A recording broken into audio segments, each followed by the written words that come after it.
Craig James is a former sportscaster and a former failed U.S. Senate candidate, and he was hosting the Family Research Council's Washington Watch radio show, and he had this conversation with a caller about gay people.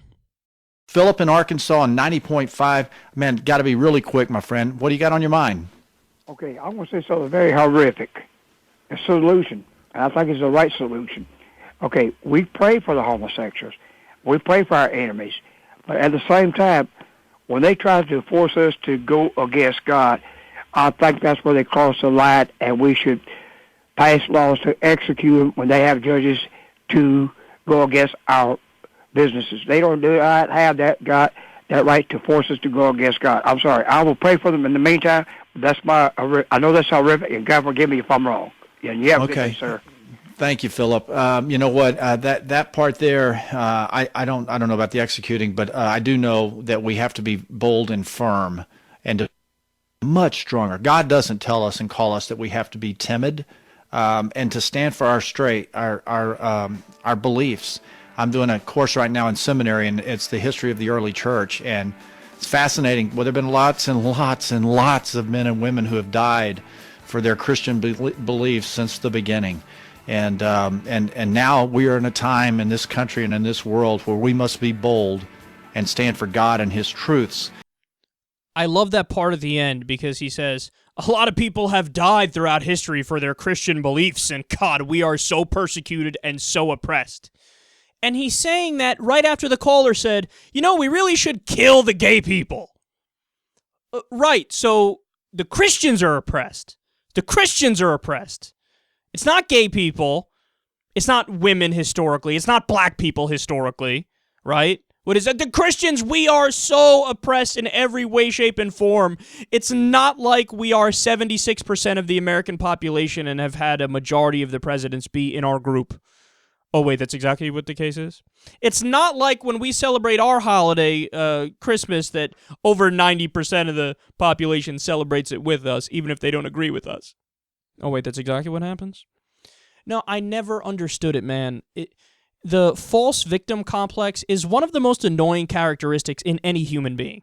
When, like, it's one thing to be a real victim and to talk about that, because then it makes sense. It's empowering to discuss the facts and to say, well, look, let's fight back against this because this is a real injustice. But if somebody has power and control and they go on and on about how they are the victim, you know, a lot of people have died because they're Christians throughout history. They've died because of their Christian beliefs. Well, what about the fact that the guy who you just spoke to said, let's kill the gay people? What about that persecution and oppression, which is real and happening right now, and you just let slide by as if it's not that bad of a thing? He said, I don't know about the executing thing, but we do need to stand up for our beliefs. What does that mean? What do you mean stand up for your beliefs? Hate gay people? That's your beliefs? Fuck you, gay people. I don't want you to get married. I don't want you to have the same rights as everybody else. I want it to be the case that you can get fired simply based on the fact that you're gay if you have an asshole employer, an asshole boss. No, these guys are loathsome, man. They're loathsome in every way, shape, and form.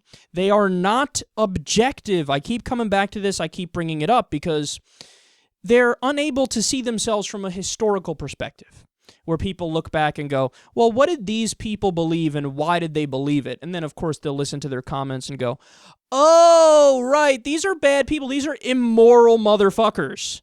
I see. They hate certain groups of people arbitrarily.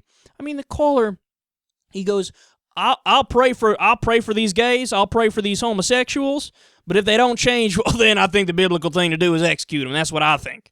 Oh, really? Is that what you think? You want to also go by everything else in that Old Testament? Have you ever gotten a haircut? Have you ever shaved your face? If you have, kill yourself. Shoot yourself in the face. That's also in the Old Testament. Do you have a wife?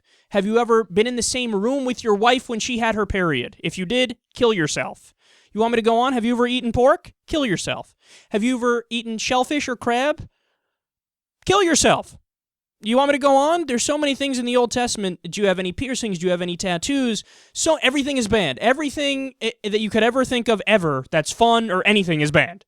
Just ban, ban, ban, ban, ban, outlaw, outlaw, and you probably do all of them, but you only focus on the gay one. That's the only one you care about. Why? Because you're a moron who didn't read the rest of the book, and you're not a true believer in this respect. You're just somebody who has bought into the beliefs of your culture and your society, and you follow along like a sheep.